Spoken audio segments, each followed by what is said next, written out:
الحمد لله نحمده ونستعينه ونستغفره ونعوذ بالله من شرور أنفسنا ومن سيئات أعمالنا من يهده الله فلا مضل له ومن يضلل فلا هادي له أشهد أن لا إله إلا الله وحده لا شريك له وأشهد أن محمدا عبده ورسوله قال تعالى يا أيها الذين آمنوا اتقوا الله حق تقاته ولا تموتن إلا وأنتم مسلمون يا أيها الناس اتقوا ربكم الذي خلقكم من نفس واحدة وخلق منها زوجها وبث منهما رجالا كثيرا ونساء واتقوا الله الذي تساءلون به والأرحام إن الله كان عليكم رقيبا يا أيها الذين آمنوا اتقوا الله وقولوا قولا سديدا يصلح لكم أعمالكم ويغفر لكم ذنوبكم ومن يطع الله ورسوله فقد فاز فوزا عظيما أما بعد فإن أصدق الحديث كتاب الله وخير الهدى هدى محمد صلى الله عليه وعلى آله وسلم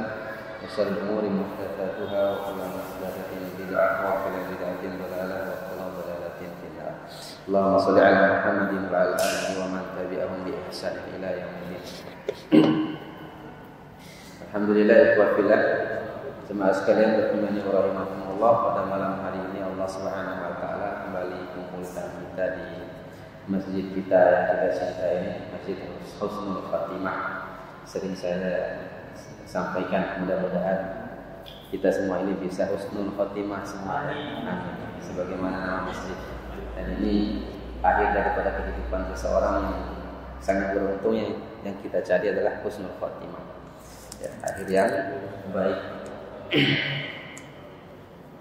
Malam hari ini kita masuk ke pembahasan yang baru dari kitab ini. Setelah kita bahas tentang fikih yang berkaitan dengan safar, seorang musafir, sekarang kita masuk ke pembahasan baru, yaitu sholatul jamaah. Sholatul jamaah yaitu sholat berjamaah. Sholatul jamaah ini beliau menyebutkan di sini al-maqsud bis sholatil jamaah. Yang dimaksudkan dengan sholat jamaah yang menjadi pembahasan kita adalah fi'lus sholati fi jamaah, yaitu melaksanakan sholat secara berjamaah. Kemudian beliau di awal kitab ini mengawali pembahasan atau pasalnya pada fadluha wa ahammiyatuha wa fawaiduha, yaitu tentang keutamaan pentingnya sholat berjamaah dan faedah-faedah yang bisa didapatkan dari salat berjamaah. Banyak hadis ya tentunya, mungkin sering baca buku ya, atau mungkin mendengar kajian. Banyak sekali hadis-hadis Nabi sallallahu alaihi wasallam yang menunjukkan salat berjamaah di masjid ini banyak sekali keutamaan yang luar biasa yang bisa kita ambil di dalamnya, kita raih, kita dapatkan di dalamnya. Di antaranya hadis di sini disebutkan an Ibnu Umar anna Rasulullah sallallahu alaihi wasallam, dari Ibnu Umar bahwasanya Rasulullah sallallahu alaihi wasallam bersabda, salatul jamaah tafdulu salatul fard bi 27 darajah. Jadi salat berjamaah kata Nabi sallallahu alaihi wasallam lebih afdal dibandingkan salat sendiri ya. Jadi salat berjamaah kata Nabi sallallahu alaihi wasallam lebih afdal dibandingkan salat sendiri, karena perbedaannya kalau salat sendiri itu cuma satu saja pahala atau derajatnya, sedangkan salat berjamaah ini 27 derajat. Jadi bedanya itu 27 tingkat antara salat sendiri dengan salat berjamaah. Dan ini banyak yang sudah jamaah. Hadis ini mungkin sering sekali ya kita dengar perbedaan antara keduanya. Tapi sayang sebagian kita kaum muslimin ini justru sudah tahu hadis-hadis seperti ini ya, tapi banyak yang menyepelekan ya, banyak yang menganggap sepele, biasa saja perkara seperti ini, padahal ini perkara yang luar biasa, keutamaan yang luar biasa. Kalau 27 derajat satu sholat ya, berarti kalau kali 5 kali kita datang ke masjid, 27 kali 5 ya, berapa itu? Yang bisa matematika, yang dulu kepala abjad 45, Masya Allah ya. Masih seperti kayak gitu. Ya, roiba ya. Iya. Masa 27 kali 5 45 masih.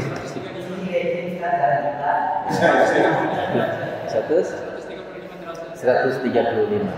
Jadi kalau kita sholat sendiri, ya, kalau kita sholat sendiri 5 waktu itu hanya 5 derajat yang kita dapat. 5 kebaikan. Karena setiap waktu sholat, setiap satu sholat itu satu saja derajat. Tapi kalau sholatnya berjamaah, ya 27 derajat kali 5 itu pahalanya besar, luar biasa keutamaan. Kemudian yang kedua hadis dari Abi Sa'id Al-Khudri radhiyallahu taala anhu, dia mengatakan qala Rasulullah sallallahu alaihi wasallam, bahwasanya Nabi sallallahu alaihi wasallam bersabda, as-salatu fi jama'atin, salat dalam berjamaah, ya salat dengan berjamaah maksudnya ta'dulu khamsan wa 20 salat. Ya. Salat secara berjamaah, satu salat itu nilainya ya ta'dulu khamsan wa 20 salatan. Nilainya sama dengan 25 salat. Di salat berjamaah sekali nilainya di sini sama dengan 25 kali salat. Salat berjamaah. Kalau tadi derajat ya, derajatnya 27 derajat. Ya. Nah, sekarang ini kaitannya dengan banyaknya pahala. Jadi salat kita berjamaah sekali itu kita mendapat kebaikan sebanyak 25 kebaikan, 25 pahala salat. Ya, jadi luar biasa lah. Kali aja 5 lagi dalam sehari, 5 kali salat, belum seminggu ya. Berarti ketinggalan jauh nih orang yang suka salat sendiri, terutama salat di rumah sendiri, sangat ketinggalan jauh sekali dengan pahalanya orang yang salat berjamaah di masjid. Jauh sekali tingkatan pahalanya, ini luar biasa keutamaan salat berjamaah. Jadi 25 kali salat, ya, sekali salat berjamaah itu ya sama dengan 25 kali salat. Fa idza shallaha fi falatin, ya, apabila dia melaksanakan salat di tengah gurun ya atau di tengah padang, ya, maksudnya mungkin di sini kalau dia salat dalam bentuk jumlah yang jemaah yang begitu besar ya, fa'atim ruku'uha wa sujuduha, dan dia menyempurnakan ruku'nya, sujudnya, balagat khamsina salat, maka itu akan sama dengan 50 salat. Allahu Akbar. Satu kali salat itu sama nilainya dengan 50 salat. Ini keutamaan salat berjamaah. Dan kita termasuk juga semakin banyak jamaah itu semakin besar pahala. Ya, semakin banyak jamaah semakin besar pahalanya. Kemudian hadis yang ketiga kaitannya dengan keutamaan salat berjamaah ini, wa fillah rahimani wa rahimakumullah, dari Utsman bin Affan, anna Rasulullah sallallahu alaihi wasallam qaul, bahwasanya Nabi sallallahu alaihi wasallam bersabda, man tawaddaa lis-salati fa asbiqul wudu, barang siapa yang berwudu untuk melaksanakan salat dengan sebaik-baiknya wudu, wudunya rapi, baik. Ya, kemarin kita sudah bahas ya, dan saya sering sebut wudu yang bagus, yang rapi, yang baik itu adalah bukan wudu dengan perasaan ya, tapi wudu dengan mengikuti contoh Rasulullah SAW. Itu maksud di sini nih, wudu dengan sebaik-baik wudu ya, bukan perasaan kita ya, bukan sesuai dengan perasaan kita masing-masing.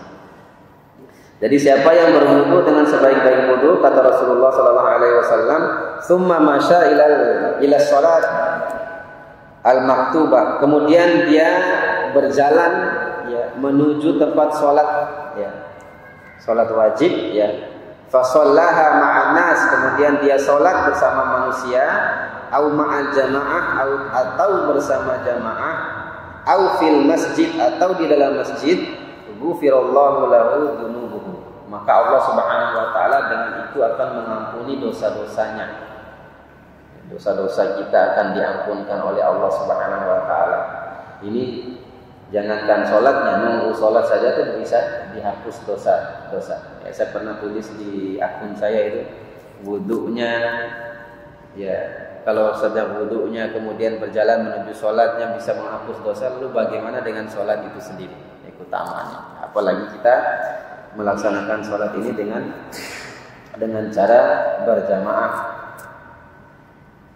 Dalam hadis Abu Hurairah radhiyallahu taala anhu secara marfu, ya, ada lafaz wa dzalika annahu idza tawadda, ya, yang mirip dengan lafaz tadi, ya, yaitu yang demikian itu apabila, ya, seseorang berwudu fa ahsanal wudu, dengan wudu yang baik, yang bagus, summa kharaja ilal masjid, kemudian dia keluar berjalan menuju masjid, la yakhruju ila shalah, dan dia tidak punya tujuan lain ke masjid kecuali untuk salat, lam yakhtu khutwah illa rufi'at lahu biha ad-darajah, tidaklah dia setiap langkahnya itu, sekali langkah itu akan diangkat oleh Allah Subhanahu wa taala derajatnya.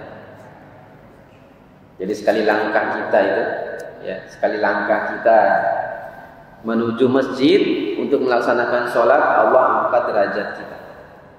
Jadi derajat itu di mata Allah itu bukan jabatan, ya, bukan kekuasaan, ya, bukan harta, tapi derajat di mata Allah itu yang bisa menaikkan derajat seseorang itu adalah, salah satunya adalah dengan dia melangkahkan kaki ke masjid. Itu satu langkah, satu derajat diangkat oleh Allah Subhanahu wa taala. Kalau ke 30 langkah bagaimana? Ya. Semakin tinggi derajatnya di mata Allah Subhanahu wa taala. Kemudian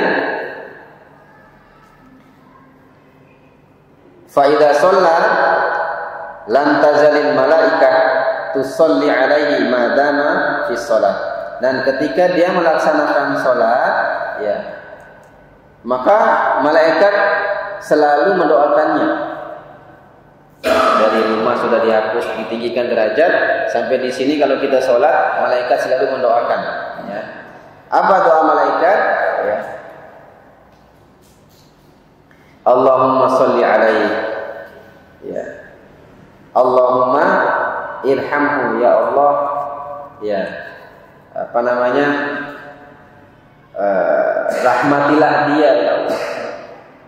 Berilah rahmat kepadanya, ya Allah. Ya, berilah rahmat kepadanya.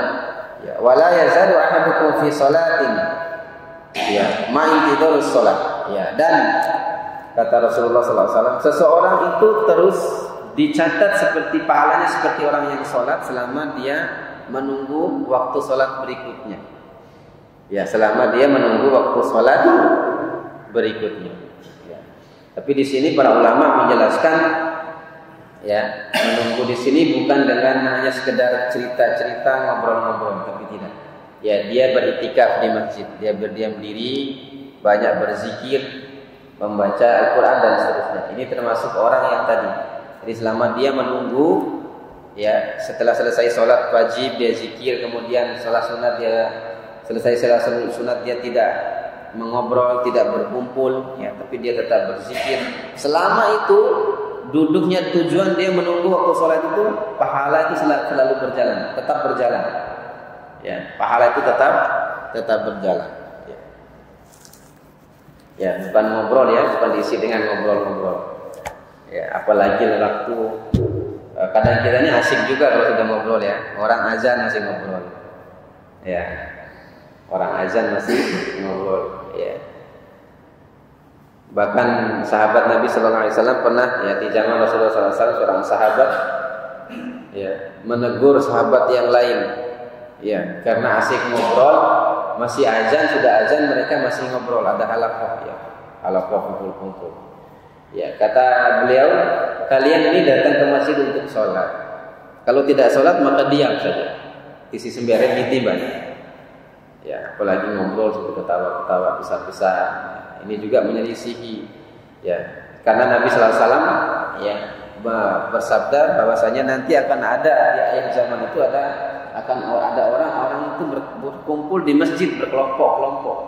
Mereka nanti pemimpin mereka adalah dunia dan tidaklah mereka bicarakan kecuali tentang masalah dunia. Ya, maka ini di makruh, ya, perkara-perkara seperti ini tidak disukai, tidak disukai. Kemudian selanjutnya hadis Abu Hurairah radhiyallahu taala an, dia mengatakan Nabi sallallahu alaihi wasallam bersabda, "Lau ya'lamun nasu ma fin nida' wasaful awal." Andai seseorang itu, andai manusia mengetahui apa yang ada di balik azan, apa yang ada di balik azan dan di balik shaf yang pertama, ya. Summa lam yajidu illa ayyastahimu alaihi lastahamu. Dan kemudian mereka tidak bisa mendapatkan itu shaf pertama ini kecuali dengan mengundi, maka mereka semua akan mengundi. Pasti akan kita mau mengundi itu. Ya, pailwa diundi shaf ke. Ya, lepi diundi shaf. Ini keutamaannya mendengar azan, menjawab azan dan berada di shaf depan. Mereka akan walau ya'lamuna ma fi tahjir, ya, lastabaqu ilaihi, ya. Andai saja mereka tahu tentang keutamaan itu semua, maka mereka akan berlomba, ya, berlomba untuk itu, ya. Walau ya'lamuna ma fil atamma was-subhi la atauhuma walau habwan. Andai saja mereka tahu apa yang dibalik salat Isya dan salat subuh ini, maka mereka semua akan datang ke masjid untuk salat berjamaah sekalipun dengan merangkak. Ya, andai saja ini kita tahu, kata Nabi sallallahu alaihi wasallam, andai semua manusia tahu apa yang ada di balik salat Isya dan salat subuh secara berjamaah ini, mereka tentu akan datang ke masjid sekalipun dengan merangkak. Ya, berarti dia sedang sakit ini ceritanya. Kalau merangkak berarti orang yang tidak mampu kan. Jadi kalau kita tahu itu kata Nabi sallallahu alaihi wasallam, maka pasti orang itu merangkak ke masjid. Saking besarnya pahala salat berjamaah datang ke masjid ini luar biasa, keutamaan yang luar biasa.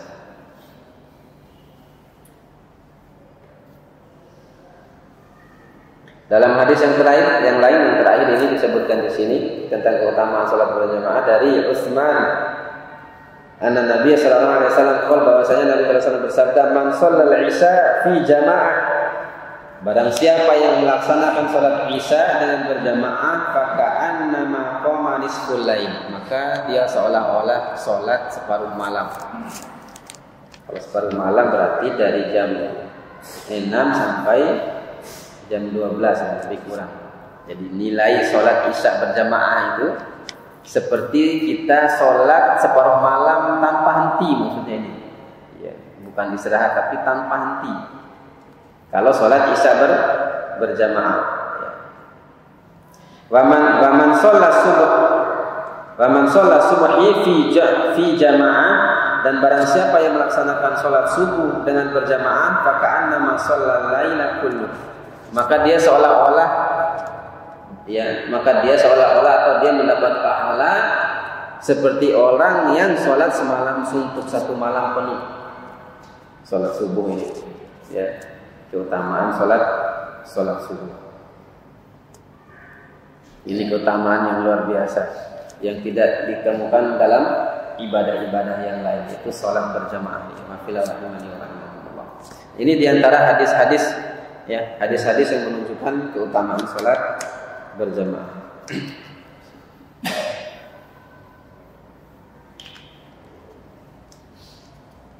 Kemudian selanjutnya, pasal selanjutnya adalah hukmu sholatul jamaah lirijal, hukum sholat berjamaah bagi laki-laki.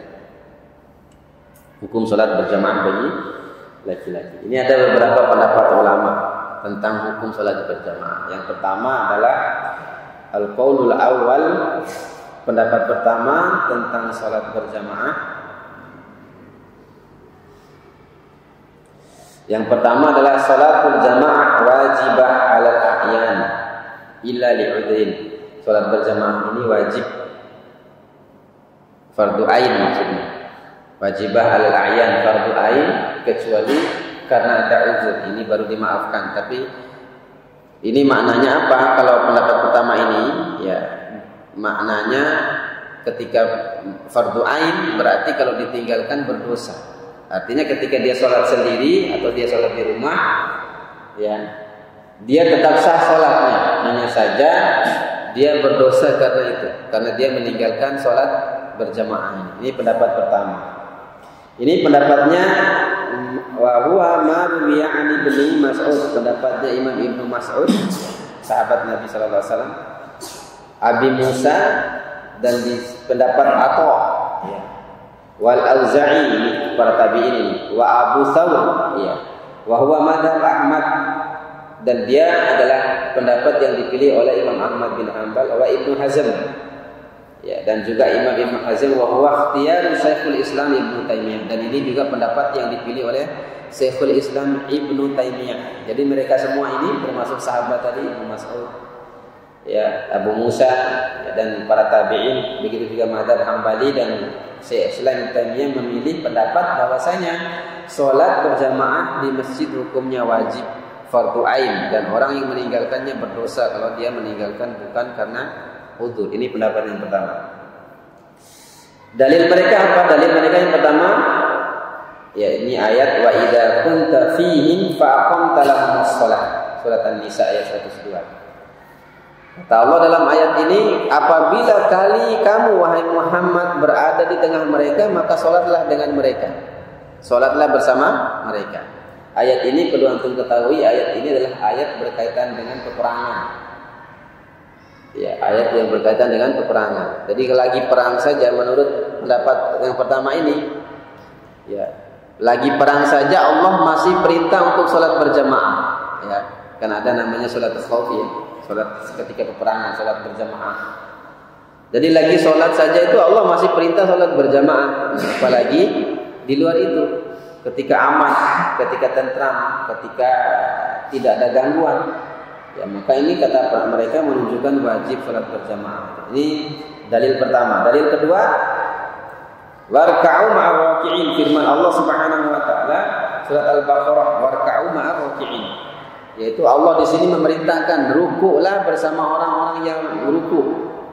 Maksudnya salatlah bersama orang-orang, ya, salat bersama orang-orang di sini maksudnya berjamaah, ya. Dalam kaidah yang mazhab Hambali itu saya sering sampaikan, ya, yaitu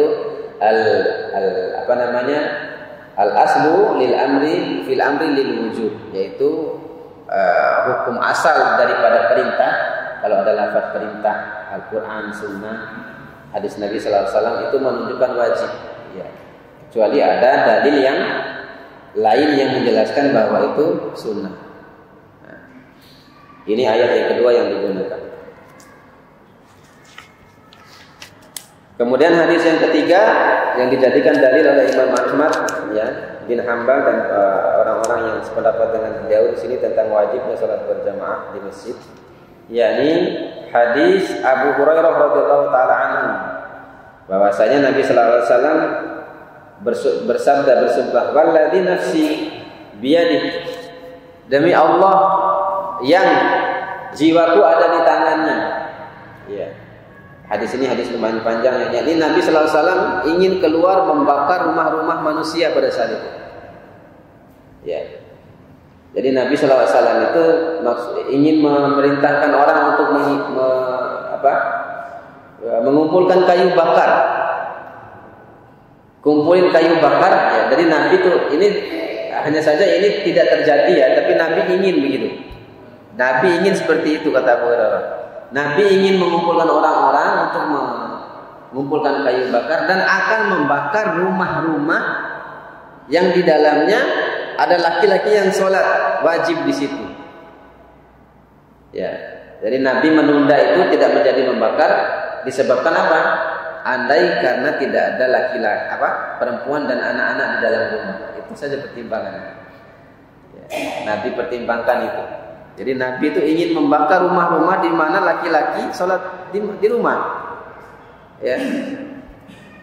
Andai tidak ada perempuan, istri-istri mereka dan anak-anak, tentu Nabi membakar. Ya, kata mereka yang menjadikan dalil ini sebagai suatu kewajiban, mereka mengatakan tidak mungkin, ya, Nabi ingin membakar rumah itu kalau perkara yang tidak wajib.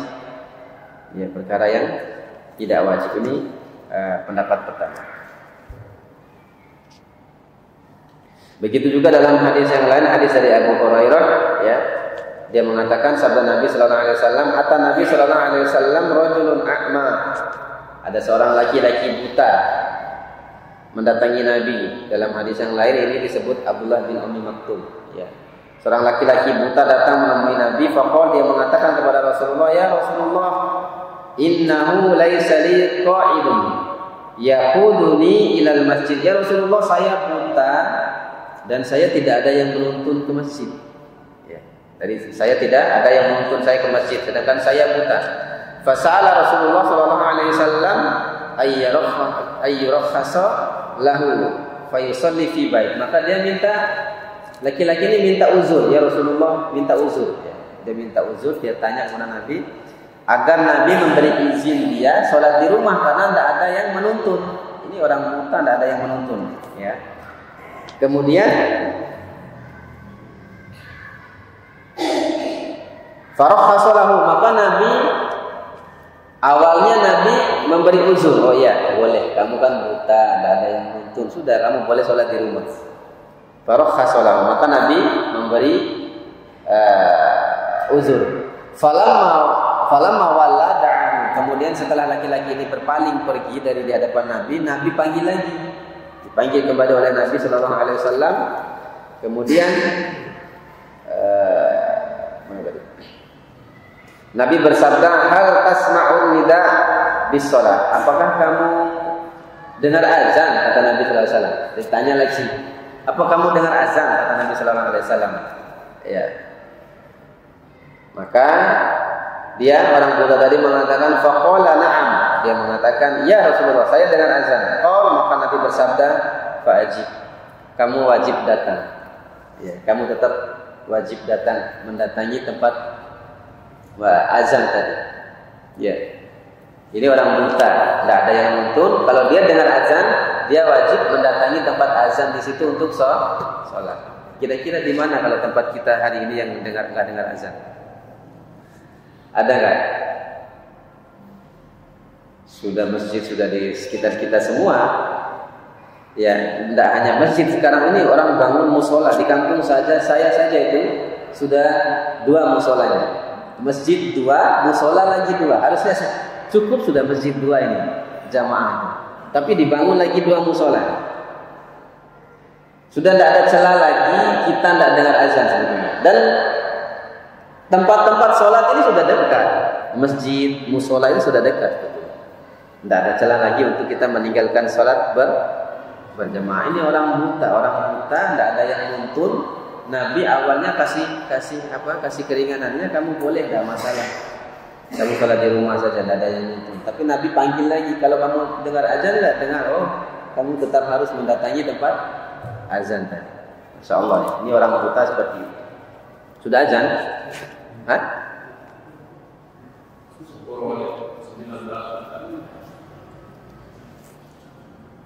Ya, kita selesaikan beberapa hadis.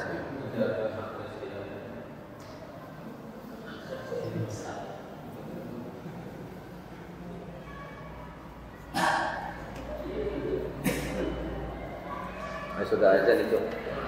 Ya. Nanti insya Allah kita sambung lagi. Ini tidak hanya satu ini pendapat, tapi ya ada pendapat lain ya, pendapat lain. Dan ini pendapat dari jumhur ulama. Nanti insya Allah kita akan lanjutkan pembahasannya pada pertemuan selanjutnya. Mudah-mudahan kita semua diberikan umur dan kesempatannya untuk kembali datang. Kita sama-sama belajar di sini. Akhirul kalam, karena mohon maaf kalau ada salah-salah kata. Aku berkata astagfirullahaladzim wa lakum. Subhanallahumma wa bihamdika asyhadu an la ilaha illa anta astaghfiruka wa atubu ilaik. Assalamualaikum warahmatullahi wabarakatuh.